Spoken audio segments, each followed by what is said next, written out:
Hello everyone, and welcome to my Young and Restless official. I hope everyone is having a wonderful day. Before we begin, please hit the subscribe button and give this video a thumbs up. Summer appeared apprehensive when she arrived a little late at the athletic club for her date and did not immediately see Chance waiting for her. Chance entered and apologized for being late. Summer teased that Chance could earn a first date badge by taking her coat.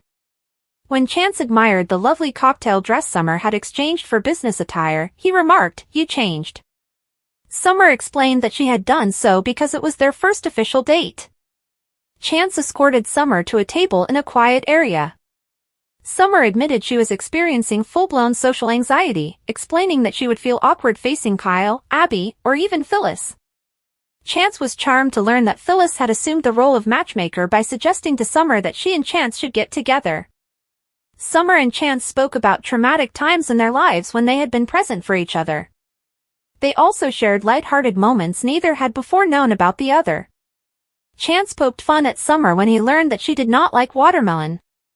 Chance was sympathetic when Summer mentioned her severe peanut allergy. Chance shared that he developed rashes whenever he ate kiwi fruit. Summer teased that they should not order a peanut butter dessert with a drizzle of kiwi. Summer's eyes lit up when she told Chance she enjoyed the jovial side of him. Summer was impressed when Chance remembered a detail about her life she had shared long before, though he admitted he had at times been called out for not paying attention to his significant others. Summer was charmed when Chance smiled and promised he would not forget anything she told him.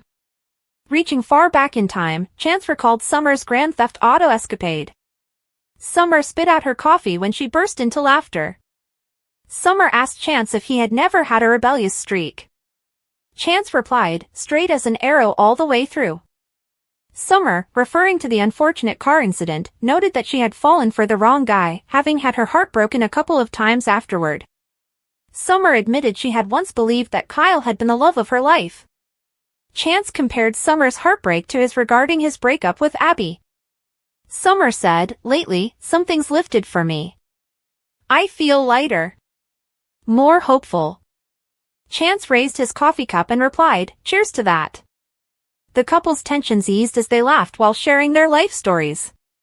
Nikki summoned Audra to her office to clear the air after a recent exchange about Nikki's relapse. Nikki expressed regret for snapping at Audra. Audra offered an apology for having overstepped by sharing her father's struggle with addiction and promised not to do so again. Nikki explained that she would be uncomfortable working with Audra, fearing that her assistant would be hovering over her and waiting for her to slip up.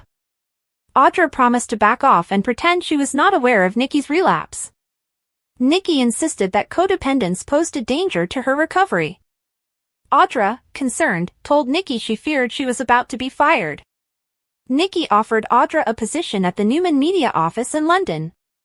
Audra noted that the office would not open for a year. Nikki rattled off a number of tasks to be completed before the office was up and running. Audra said, "You want me to move to London?" Nikki recalled that Audra had once lived in London and could prove her value to the Newman Empire. Audra told Nikki she liked Genoa City and did not want to leave. Audra cried that she regretted having shared her father's struggles with alcohol, fearing it might cause tensions between her and Nikki. Audra, becoming emotional, begged Nikki to devise another way to work things out. Nikki insisted Audra should consider the transfer to be an opportunity. Audra replied, "And what if I say no?" Nikki said she could not see another option. Audra warned that Nikki would be making a huge mistake. Nikki advised Audra not to threaten her. Audra claimed she was concerned. She noted that Nikki had already lost Claire and would put herself under additional stress. Nikki noted that Audra's statements proved her earlier point about Audra treating her differently. Audra recalled that stress had been her father's worst trigger, which had always caused him to relapse. Audra explained that her absence in Genoa City would not accomplish Nikki's goal of not being reminded of her disease. Audra asked Nikki to consider the people she would hurt if she slipped back into drinking to relieve her anxieties. Nikki replied, "You leave me no choice but to let you go." Audra appeared shocked and hurt. Nikki promised Audra a generous severance package along with a glowing recommendation. Nikki also reminded Audra that she had signed a non-disclosure agreement. Audra replied, "Yes." It is ironclad. Before exiting, Audra told Nikki it had been a privilege working with her. Audra, appearing sincere, said she hoped Nikki would beat her disease. After Audra left, Nikki, her hands shaking, retrieved a flask from her desk drawer before quickly replacing it. Nikki picked up her phone instead. At Society, Jack phoned Nikki and left a message telling her he was available if she needed him. When Jack stepped out of the alcove, he spotted Victor sitting alone at the bar. Jack hesitated for a moment before entering the dining area and taking a seat beside Victor. After Jack said Victor appeared to have the weight of the world on his shoulders, he offered to listen if Victor wished to talk. Victor reminded Jack that they were not exactly friends. Jack broke the ice by displaying a photo of Harrison on his phone for Victor to admire. Victor and Jack both expressed regret about the end of Kyle and Summer's marriage. Jack mentioned the kidnapping trauma, explaining that a rattled Nikki had filled him in during an encounter at Crimson Lights.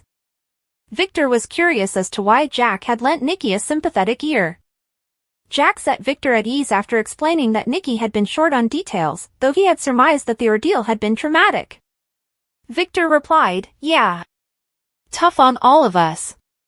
Victor bristled when Jack mentioned being aware that Victoria had taken a leave of absence, though he insisted that both Victoria and Nikki were dealing with what had transpired.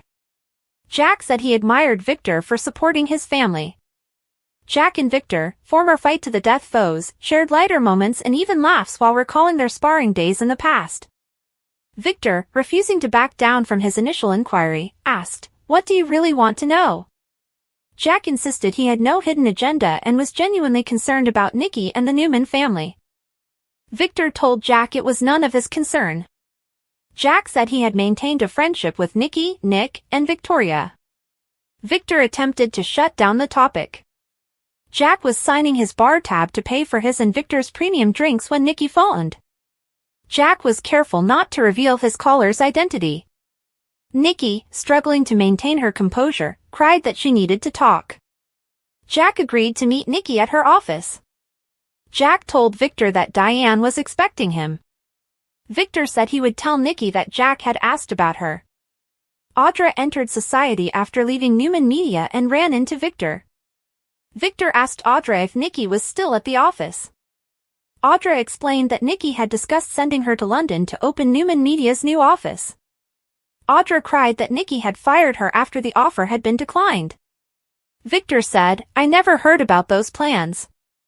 Audra looked over her shoulder and quietly replied, "Nikki was perfectly sober when she gave me the axe." "Yes, I'm aware that she's been drinking."